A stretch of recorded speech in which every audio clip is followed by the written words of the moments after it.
हिंदुविले या प्रसिद्ध शहरात अचानक आणि अशुभ धोका निर्माण झाला. द्वेष आणि अराजकतेने प्रेरित अंडरवर्ल्डमधील राक्षसांनी शांततापूर्ण महानगर नष्ट करण्याचा प्रयत्न केला. नागरिक त्यांच्या भक्तीमध्ये स्थिर, मोक्षासाठी त्यांच्या पूज्य देवता इंद्र आणि विष्णू कडे वळले. उत्कट प्रार्थना आणि मनापासून विनंती करून हिंदुविले च्या लोकांनी देवतांना हस्तक्षेप करण्याची विनंती केली. आकाशातील पराक्रमी राजा इंद्र आणि विश्वाचा परोपकारी रक्षक विष्णू यांनी त्यांची विनवणी ऐकली आणि नगरावर अवतरले.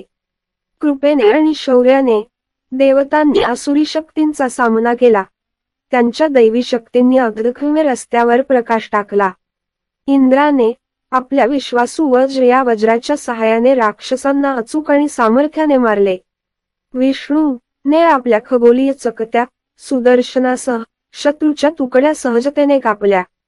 देवांचे पराक्रम आणि नागरिकांच्या विश्वासाने दुष्ट शक्तींचा पराभव करून लढाई सुरू झाली.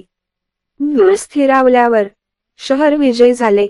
तेथील लोक वाईटावर चांगल्याच्या विजयात आनंदित झाले. इंद्र आणि विष्णू त्यांचे ध्येय पूर्ण झाले. शहरावर स्मितहास्य केले. त्यांचे परोपकार आणि संरक्षण पुढील पिढ्यांसाठी आशेचा किरण आहे. त्यानंतर हिंदुविलेच्या नागरिकांनी त्यांच्या सुटकेचा उत्सव साजरा केला. देवांप्रती त्यांची कृतज्ञता आणि भक्ती नूतनीकरण आणि बळकट झाली. शहराची पुन्हा एकदा भरभराट झाली. तिचा आत्मा आणि लवचिकता विश्वासाच्या चिरस्थायी सामर्थ्याचा आणि दैवीच्या अटळ संरक्षणाचा पुरावा आहे.